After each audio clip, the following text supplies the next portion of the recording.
Hi guys, we're going to learn about how a conveyor belt system works. Now, the particular conveyor belt system we're going to look at is a dual drive conveyor belt system.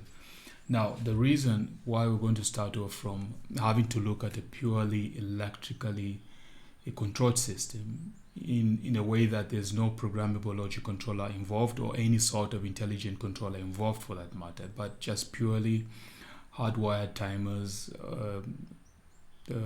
control relays and power conductors, as well as the intermediaries, the auxiliary contacts, the ones which actually play a pivotal role in the control aspect of the drives. Now, what we'll start off from is just by having a look at the power circuit, right? Now, this is just purely a printout, a PDF document, so to speak, of an actual control schematic. You'd notice that it is a three-phase system, and by way of the transformer designation 550 to 110 volts, you'd realize that this is actually a 550 volt system. But in our case, we're not really going to use the 550, but we just use the default Automation Studio voltage so that we avoid having to change a lot of things. Again, the purpose of this video is to help you appreciate how this system actually works and what devices actually make up its core or operational state. Okay, like how does it work? What does what?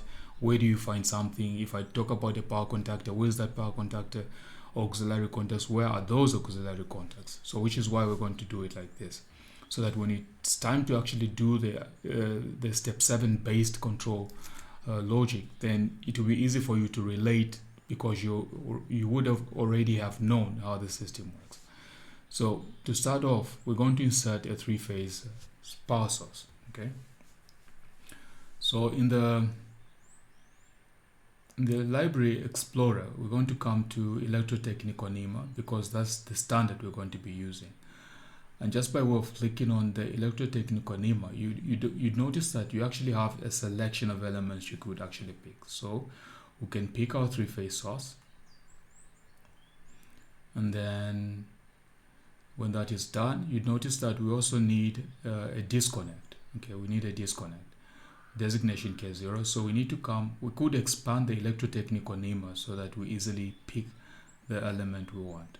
Okay, so we come to protection. Ooh, protection comes under, is it under control? Yes, it is. And then protection, we're going to look for a disconnect. Okay, right now, do we have a three-phase disconnect? Let's just look down. We can go all the way down. If you switch, let's see, disconnector 2 poles. Do we have a disconnector with 3 poles? This one is what? This is a switch disconnector, 2 poles. Okay, so do we pick on a fuse disconnect, or let's just keep it simple and just pick the same switch disconnector? Okay, but if we needed to isolate the system, anyway, so let's pick the disconnect. And then the other thing you'd need is you need a circuit breaker, right? Designation K1. So you need a circuit breaker. That's also under protection. And then you need a circuit breaker. So we come down here, circuit breaker, 2 poles. We can pick this one. And then we also need a power contactor. So we can pick a power contactor. But to do this, the thing I would really rather we do is we're going to first pick contactor poles. Okay, right. We can just pick the contactor coils, like so. We're going to pick by default, we're going to pick this one as a coil. And then you need to associate the coil to a physical contactor. And of course, that contactor is going to have contactor poles. So we need to have them contactor poles picked, right? So that's going to be under what? Is I supposed to be under power? and then contactor pause, and then we need 3 pause normally open contact group. We need this one here, and then thereafter we need the earth leakage. Right now we're not going to do anything. Okay, fine. We need the earth leakage relay. So we need to pick an earth leakage relay. That's also under protection. So we can go all the way down, and then we can pick what is being referred to as a residue current relay. We need this one here. All right, did I not pick it? Okay, we need this residue current relay, and then of course we need an overload. So the overload is right next to the, okay, it is in the same place, but just not next to the residue current device. Let's say demo relay 3 port, this one right here. That's going to be our overload. So this is done. So the only thing we need is just the drive itself. So we're going to come to where it says motors. You need to remember that we're still under the electrotechnical NEMA standard. So motors, and then you need an induction motor. So 3-phase asynchronous motor, and then you need to pick this one right about there. Okay, so maybe we need to transformation, rotate right. Okay, now that this is done, okay, maybe we need to zoom in just a tad little bit so that we see clearly. Okay, a little bit more. Okay, maybe like this. So now that we have all these elements as they constitute the configuration for the power, okay, so what we're going to do is we just need to align them. So we've got the disconnect, which is this one here, but you notice that our disconnect is 2 pores, but in the power circuit, in the schematic, it's actually three phase. Okay, so we need only just click on this. We need only click on this to get all the features we want. So we just need to double click on this, need for this to come here, and then where it says configuration, we need to pick this as 3 pores. We just need to accept this, and then we may want to look at the operational voltage. Okay, so we just need to look at the operational voltage. So it says the maximum AC design voltage is 400, but we know that later the drive is actually 500 and the system voltage is 480. So we can place the maximum AC design voltage at maybe, okay, let's just go for 600. Okay, and then of course they talk about the rated design current as the normal design current as 32 ohms. Okay, that's the rated normal. What else do we need to look at? Whilst we're here, can we change this? Rated design current, I would rather, okay, imagine that the drive was 6 amps and the impulse was maybe 30 amps. So it wouldn't hurt to go maybe for rated design current as 80. Okay, I'm just putting just values to give it a little bit of more tolerance for everything, but that's just it. Because what I'm looking at is, if you, for instance, it's a disconnect. So if you had a drive which is like drawing 6 amps, and then 10 times that is like 60 amps. So maybe we could do with 80 amps, and then maximum AC design voltage of 600. So pretty much that just does it. So we just need to only accept this to change the disconnect to a 3-phase. And then thereafter, we would want to change this now to the disconnect is K1. So is it K0? Yeah, it's K0. So what we need to do is we need to go in here, look for the item identifier, change it to K0. Like so. So that's basically done. So that's the K0 is done. So we need to do the same thing with the circuit breaker. Our circuit breaker for the first drive, which is designation M1, is designated as C1. So we need for this to be a 3-phase circuit breaker. Okay, so we need to go into the builder, and we need to change this to a three-phase. So configuration three-phase, or rather three poles. We need to accept that. And then we need to look at the voltage. So maximum AC design voltage, we're also just going to change this to 600. Okay. And then of course it's talking about the rated design current as nominal as 32 amps. Okay, so is there anything else we can change with this? Okay, that neutral. Okay, so that does it for this circuit breaker. Okay, what else can we change with this one? So we're saying rated design current nominal as 32 amps. Okay, that can work depending on the type of breaker that you're talking about, because if it's the Schneider MA circuit breakers, they have an impulse withstand. So I'm just going to go with the 32 amps. We'll just leave it like this because the drive will be far much less. So I think we're good. Okay, the only thing we need to do is we need to change. Okay, we've already changed this to a three-phase, and then we need to accept this, and then we need to change 1CB to C1. Okay, so item identifier, this needs to be changed to C1. This needs to be changed to C1, and then you'd notice that we have everything we need: three-phase. Now when we come to the contactor pose, we need to associate one CRN0 NO rather to one MCR. So what I mean is we need to transfer control.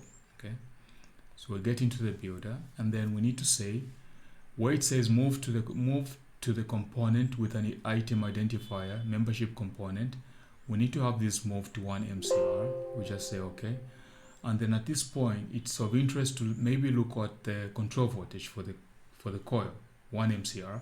You notice that it's 120 volts, so we need to see this next to the coil. And then of course the contactor poles need to have a rated voltage and current and whatnot. So you notice up in here that the pole rated making capacity is like 900 amps, and the pole rated operational current is 50 amps. These are high enough values for what we need to do, so we're not going to change any of this. And then of course you notice that the pole rated operational power is what? Is 30 kilowatts, and our drive I think is just 5 kilowatts. So these are like really over the top settings. And the reason I'm not bothering with changing them is because our core focus right now is just learning about the control aspect of things. Okay, so we need to accept this. It's done. So we just need to accept this. So now these are like associated. Okay, the contactor poles are associated to the coil, but you notice that this particular contactor, okay, so what have I done? I think K0, K1, I think there's a mistake somewhere. Okay, so the circuit breaker's designation is supposed to be C1, and the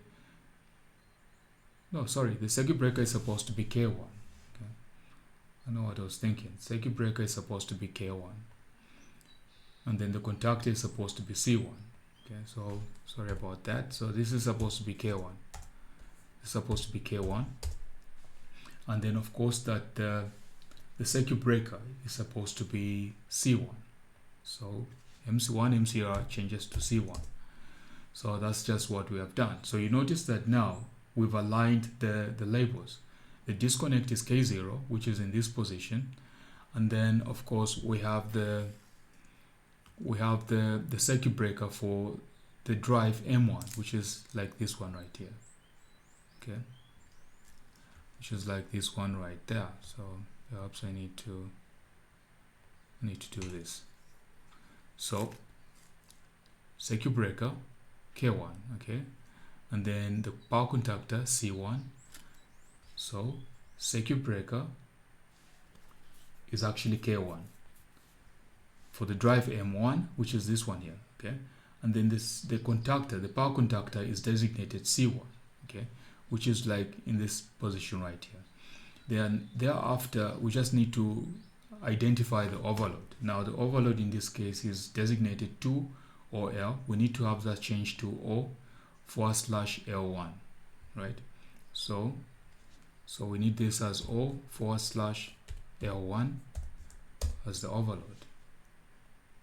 So that's done.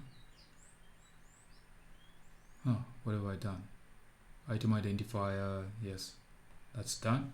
So that's O/L1.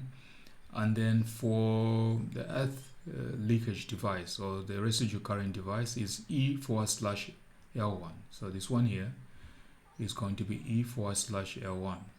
Okay, so E/L1, like so. And then what else do we need? We need to now identify our drive as M1. So our drive is this one here. Okay, that's the drive. So this needs to be designated as M1. Of course, we previously pointed out that this was actually a 480 watt drive or motor, and then the power rating of this was 5 kilowatts. Okay? It was 5 kilowatts. So the reason we're looking at this is because we need to change the label. This is designated 1 AC, but we need for this to be M1. So we need to change the item identifier to M1, like so. So this becomes M1.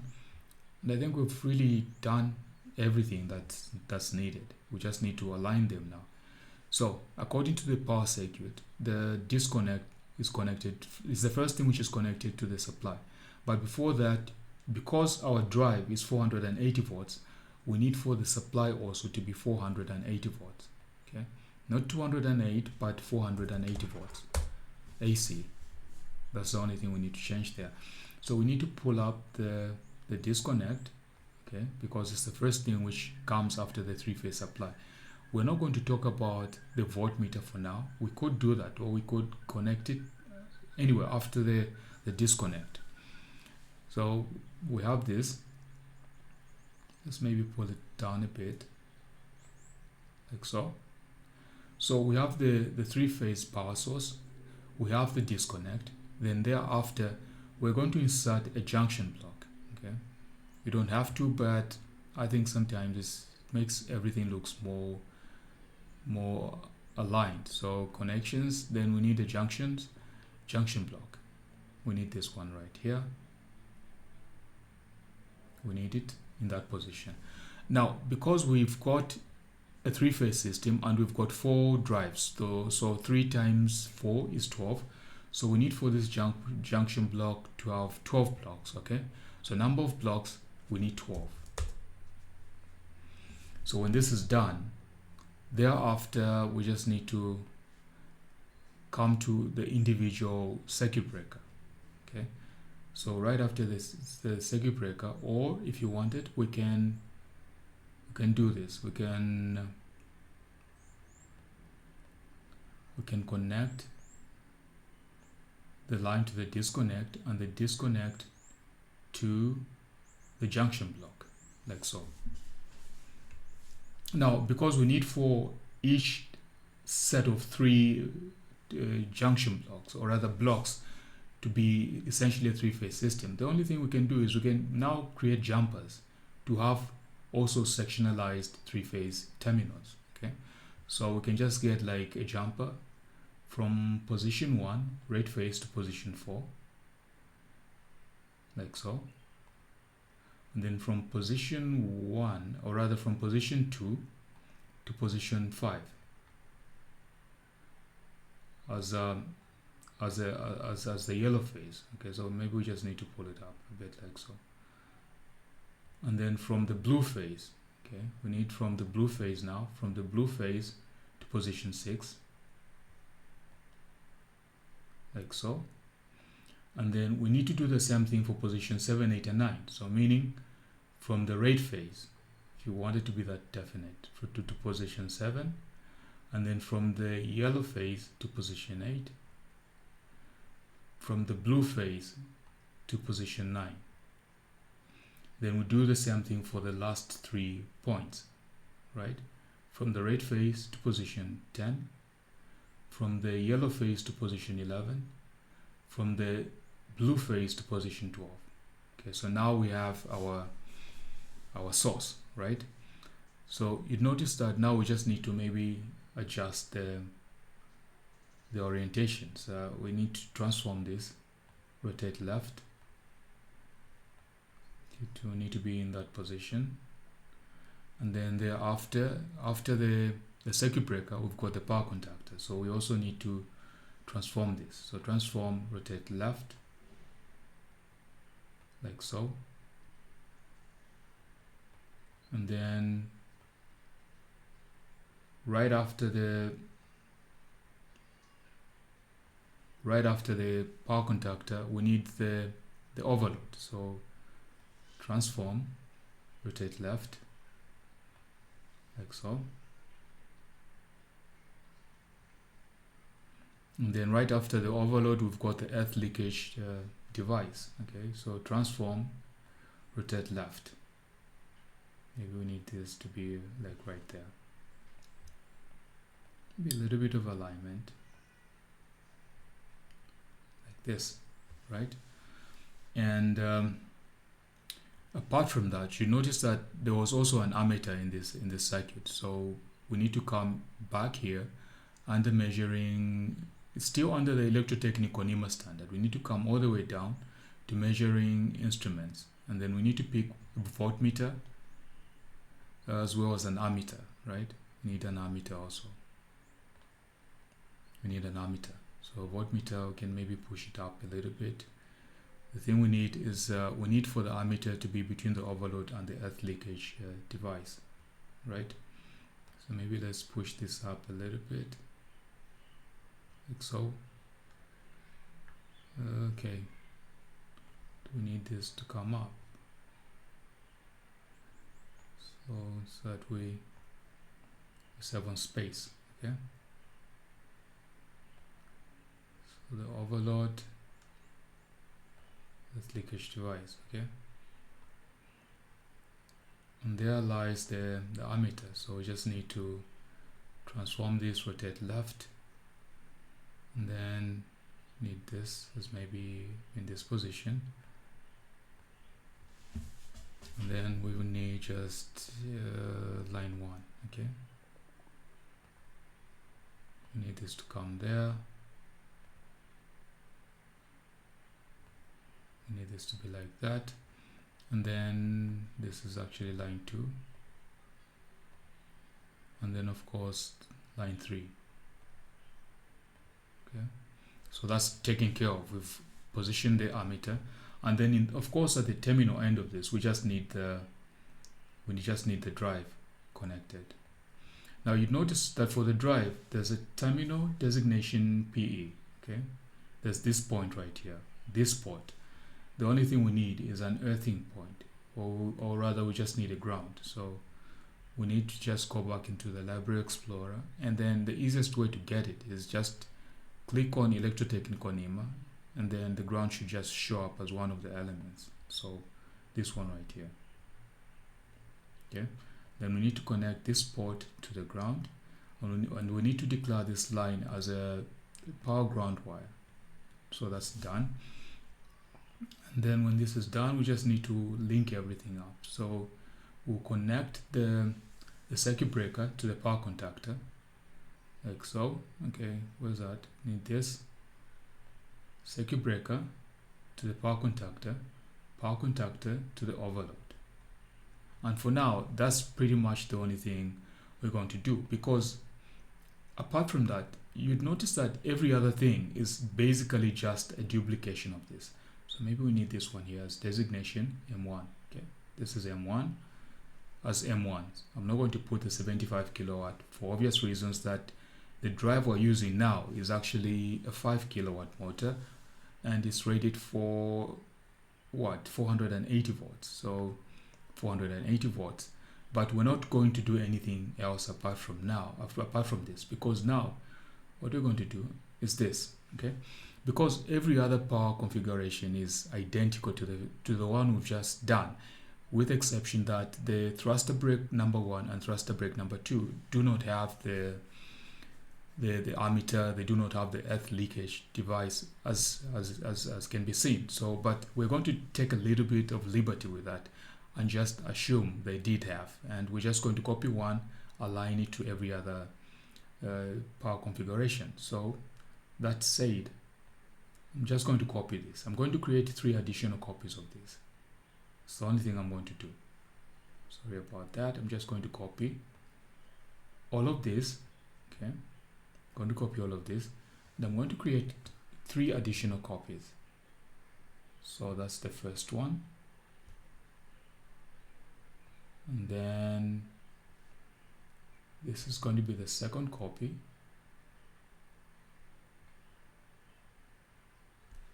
and then of course we need the last and final copy. That's the last and final copy. We need this one, right? Okay, so now we have our 4 drives. Okay, we have our 4 drives, but maybe the only thing I need to worry about is how's the alignment like. Okay, don't worry about this. It's just something that I want to have taken care of now.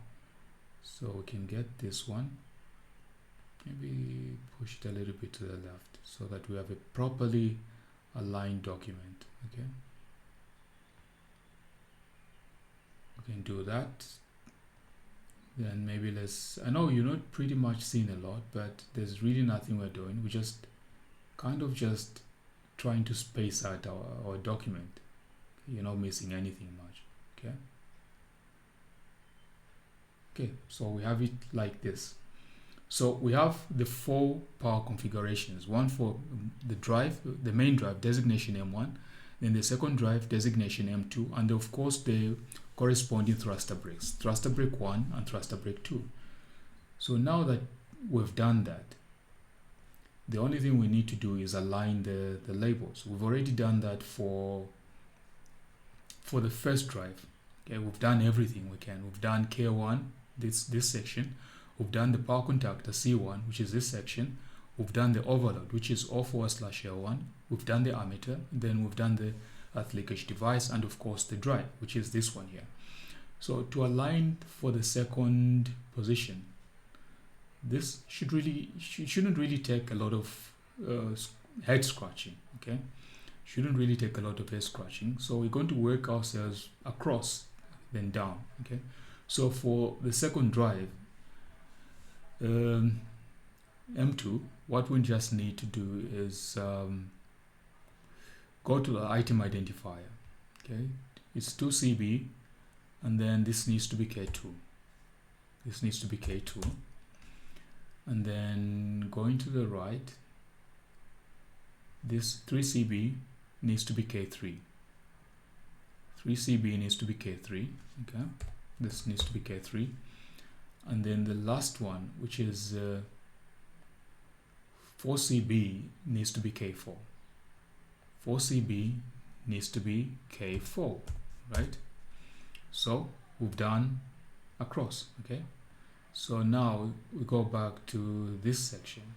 Okay, now you do realize that after K2, okay, you do realize that for the drive M2, after K2 we have the power contactor C2. So this right here, we need to associate 3 MCR to 2 MCR. Okay, so let's just do associations across. Okay, so we need to associate 3 MCR to 2 MCR, which is more or less we're transferring control of this power contactor poles to the coil. Okay, we're just trying to associate them. So 3 MCR is going to be transferred for control purposes to 2 MCR. Just going to accept this, and then of course the only thing we can do is reconfirm the contact ratings. Okay, I'm sure because we just copied this, they should just be the same. So right about here we're saying 300. So I don't really think we're going to change anything. These are way more than we need. Okay, so let's see. Everything looks just about no, Okay, I think I may have, no, I don't want it to save because I think I changed something. So power rated operational power is 30 kilowatts. I mean, these are over the top ratings, but we just leave them as is. They're more than adequate. But if you wanted to be very particular, you could readjust, okay? But we're not going to do that. So having done this, okay, control of these conductor poles has been transferred to this coil. So now we just need to reconfirm the coil voltage is still 120, and then we need to go into the builder, or rather data, and then where it says 2 MCR, this is going to be C2, okay? 2 MCR is essentially just C2, like so. So we've done it for this one, okay? Now to just be systematic in that regard, we're going to move on to the other circuit for the thruster brake 1 in the power contactor position, okay? So we click on this. We need to transfer control of 5 MCR to 4 MCR, okay? So 5 MCR is transferred to 4 MCR, yes please. And then of course because we have copied this, the settings are all ideal for us to do what we want to achieve. So everything looks okay. So having done this, now we need to relabel this power contactor as C3, right? So we need to go into data, and then where it says 3 MCR, this needs to be C3, okay? And then we move on to the last position in the contactor position for the thruster brake 2, okay? Like we've been doing, we need to transfer control of 7 MCR to 6 MCR, okay? So 6 MCR, accept this, and then having done this, we need to go into the builder, and then we need to change the coil label from 4 MCR to C4, okay? So this one becomes C4, like that.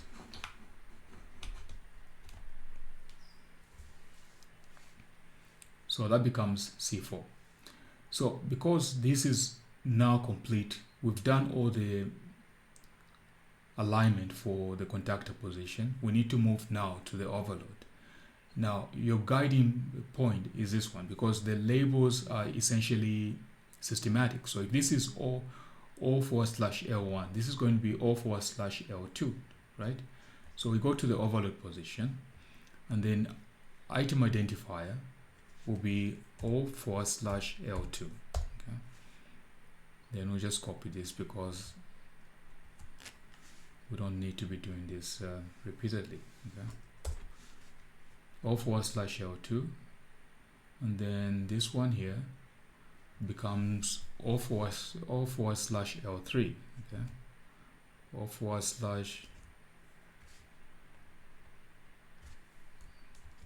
It's going to be O4/L3, and then the last one is going to be O4/L4. So this is going to be O4/L4, okay? This is going to be O4/L4. That's done.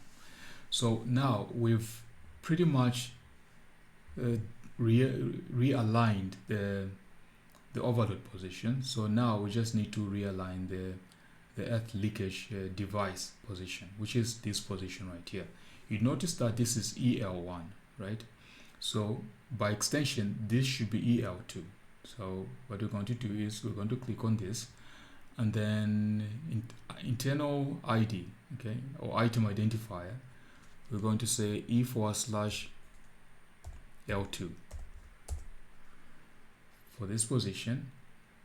And then for the thruster brake 1, this becomes E4/L3, okay? So E4/L3. And then for the final thruster brake 2, this now becomes E4/L4, okay? E4/L4. That's done. Now the only thing we need to align are the drives, okay? You notice that The drives are essentially the M1 75 kilowatt motor, which is motor 1 and motor 2 of a dual drive conveyor belt system. And thereafter, we're talking about the thruster brakes. Okay, thruster brake 1, thruster brake 2. So we need to change the internal I, or rather the ID for this. Okay, so we need to come to where it says item identifier. This is actually M2. Okay, that's M2, and thereafter we've got thruster brake 1. This is thruster brake 1.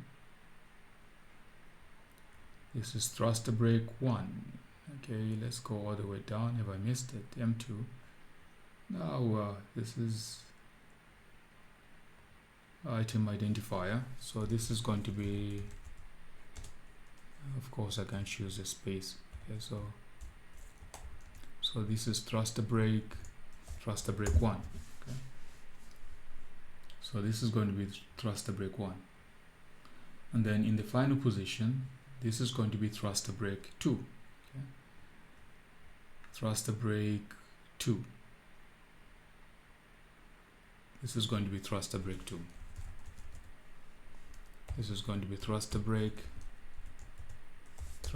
2. Now, again, I'm just going to emphasize now. Come on, you've really left out the. I'm going to re-emphasize that what we are focusing on right now is just the control aspect of things, which is why I'm not really bothered with the actual power ratings of these drives. Okay, I'm not really bothered in the sense that we've just maintained the default rating of 5 kilowatt across the power networks. Okay, because the main drive, as you can see, is actually 75 kilowatt. These are far much less. They can even be as much as maybe 10 kilowatts, right? But because our core focus right now is on the control aspect, we're just going to leave the settings as default. Okay. Now, to help us better understand the operation of the circuit, what we're going to do is we have already changed the coil voltage to 480 volts for the power contactor for this first drive of the dual drive system. So the whole point of doing this is we're going to just try to energize this coil, and all we have to do is we're going to connect this coil across the 480 volt supply, or rather across the phase. Okay, so this is going to be like the red phase, and then this is going to be is it blue or yellow? It's going to be the yellow phase.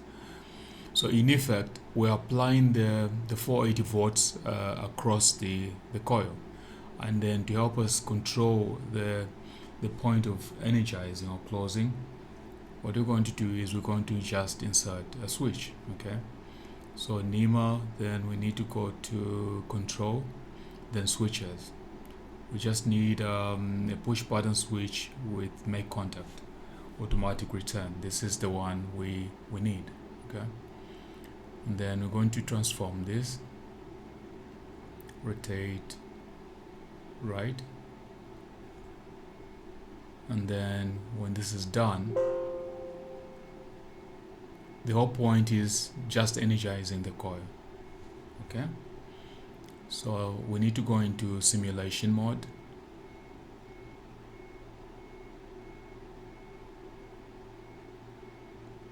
We need to go into simulation mode, and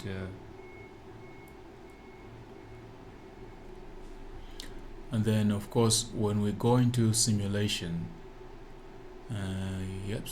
normal simulation, the only point of interest is we need to close first the disconnect. Okay, and then of course you see that the voltmeter reads a voltage of 479.9 volts across. Okay, and then you notice that if we open the disconnect, the voltmeter actually reads a voltage of 0. So our voltmeter is working the way it's supposed to. Okay, And then when you go down, these are essentially just individual circuit breakers, like K1, K2, K3, and K4 are individual circuit breakers for the respective drive. So to simulate the drive for M1, we just need to first of all close the breaker designation K1, and then thereafter, because we need to control the power contactor, which is the more reason why we had to change this to 480, so that we are better able to just close the contactor port. So if we do this, like close this, if we close this, you notice that the drive M1 is running, though in the counterclockwise direction. Now, to help this stop a little bit faster, we need to add a little bit of torque to this. Okay, we need to add a little bit of torque. Now, you also notice that if we add without torque, the RMS current through the ammeter is actually like 8.2 amps. But if we add a little bit of torque, like say 1.99, you notice that the RMS current drawn by the motor or the drive M1 is 9.6, so there's like a slight increase. So now, to fix the problem of our drive rotating in the counterclockwise direction, the only thing we need to do is we need to first of all stop the simulation, and then we just need to do something. Okay, we need to know that this is what? This is the yellow phase. Okay, so we need to delete the yellow phase from the disconnect. So we need to delete this, and then we also need to delete the blue phase. Okay, we need to delete the blue phase, so we need to delete this also. So delete this one here. And now, having done this, the only thing we need to do is we need to swap these two phases. So the yellow phase, we need to go where the blue phase was. Okay, so this is power phase 2 wire. Okay, and then the blue phase needs to go where the yellow phase was, and then this is power phase 3 wire. Is it? Yes, power phase 3 wire, like so. And then we just need to save.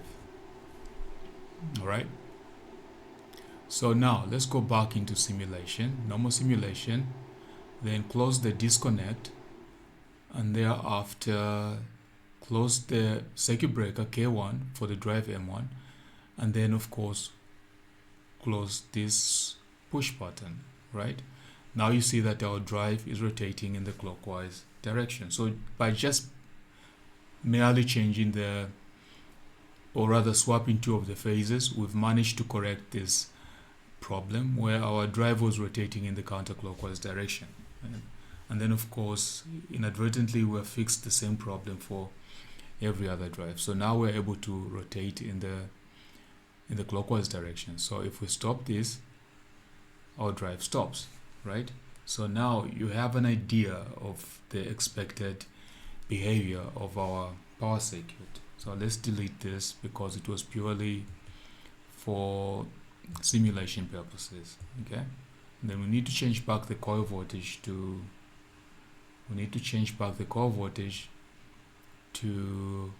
120, right? So the coil voltage was 120 volts, like so. Then let's accept this, then close. Yes, we need to accept the changes. So this is 120 volts. So the coil voltage for the contactor is returned to its previous 120 volts. So this basically does it for our configuration for the power circuit. The only thing though that we need to do is perhaps create auxiliary contacts for each of these components, like the power contactor C1. We need to have these with auxiliary contacts. Okay, so we need this. Okay, for now we just get both normally open. Okay, we'll get normally open, let's say 2 normally open, and then 2 normally closed. Wherever we need them, if we need more, we'll come back and create more. So normally open contact. Okay, apparently we have a choice of contacts. Okay, our choice of contact. So what did we use? Okay, let me just go back to, okay, this is this type, group 3 is this type, then group 4 we need a normally closed contact. Okay, and then maybe we need another normally closed contact, and then we just need to accept this. So all these contacts now relate to C1. Just think of them as auxiliary contacts for power contactor C1. So wherever we need these, what's happening here? Control Z.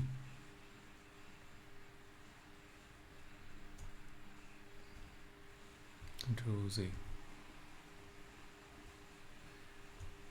Need to pull this away from this point. Okay.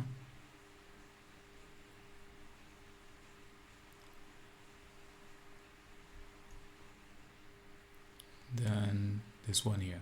Okay.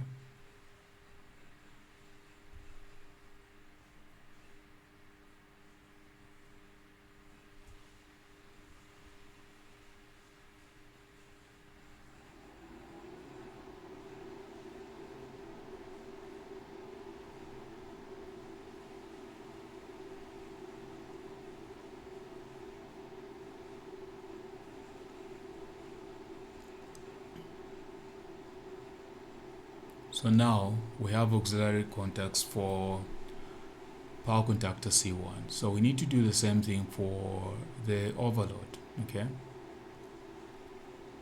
For the overload, we have to create a new contact group, one which is normally open. Okay. And then of course we need one which is normally closed. Okay, for now we just create the two. Should we need more, we'll come back. Okay, so let's accept this. So the overload has this one here. Okay, may want this to be down here, and then this one to be like right there.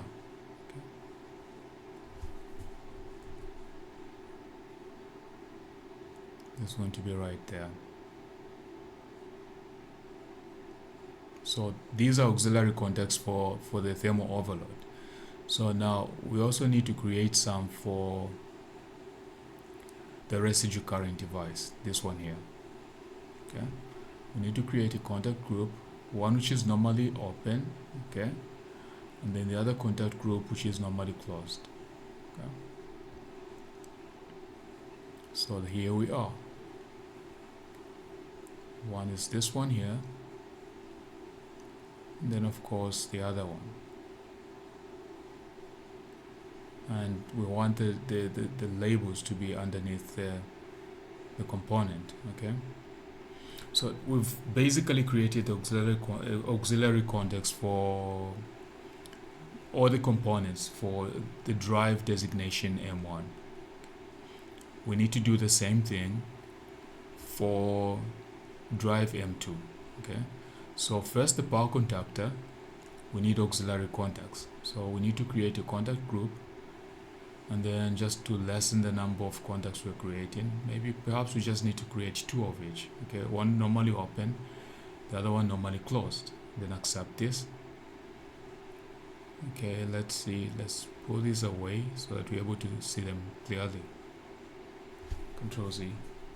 Apparently it's attached to something, so we need to press the shift key, then drag like so.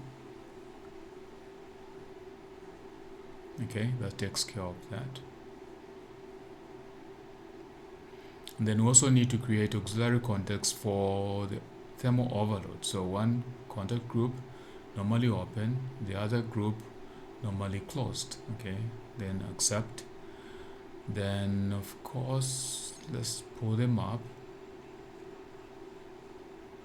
As for the overload, we need this one there, Perhaps we can push this one right there,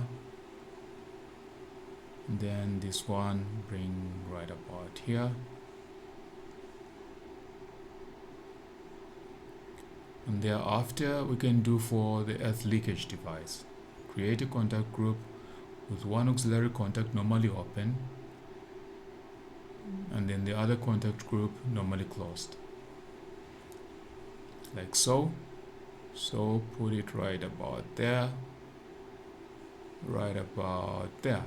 For now it doesn't really matter where we place them because we're not going to be keeping them on this page. Okay, we just need to do this so that when we go about creating the control, we don't need to come back here. Okay, so that about does it for drive M2. So we can do the thruster brake, the same story. Okay, power contactor, create a contact group with one auxiliary contact normally open, then another group normally closed. Okay,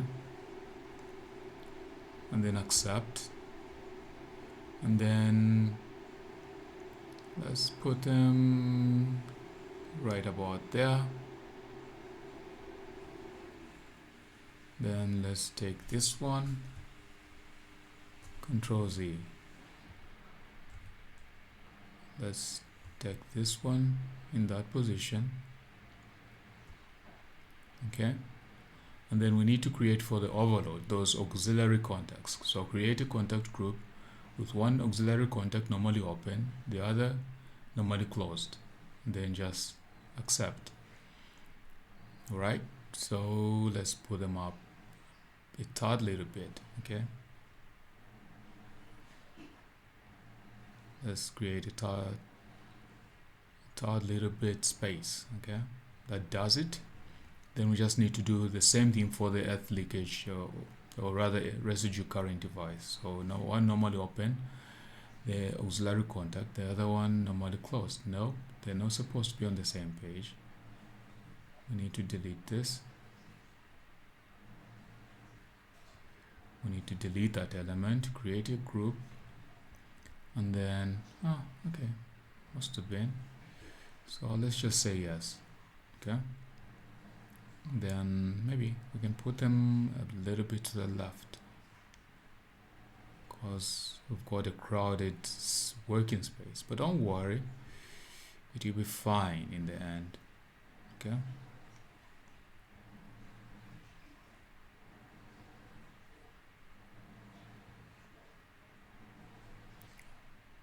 we all fine in the end. So that does it. So thruster brake 1 is taken care of. So thruster brake 2, auxiliary contacts, contact group normally open. Okay, another group normally closed, auxiliary contacts. Okay, so easy actually. Okay, like so. Let's put them a little bit. No, I don't want to do that. What I do want is to move this contact away. Okay, like so. And then do the same thing to this other one. If you notice, we're really not bothering with why. Okay, Control Z.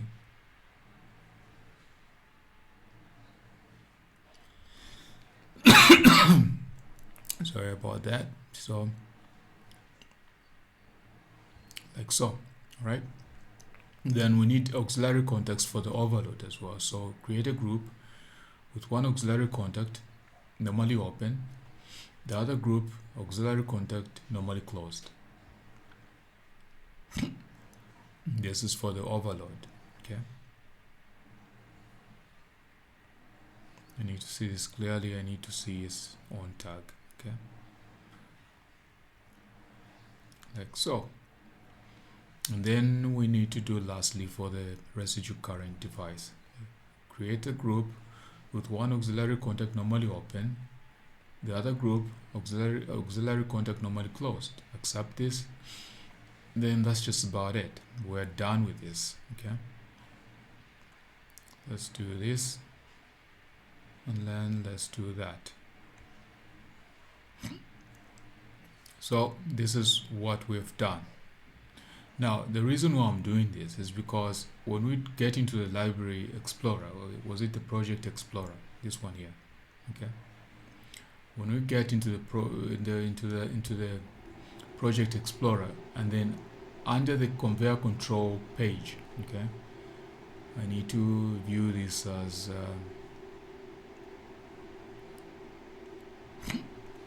we need to view them as such, okay.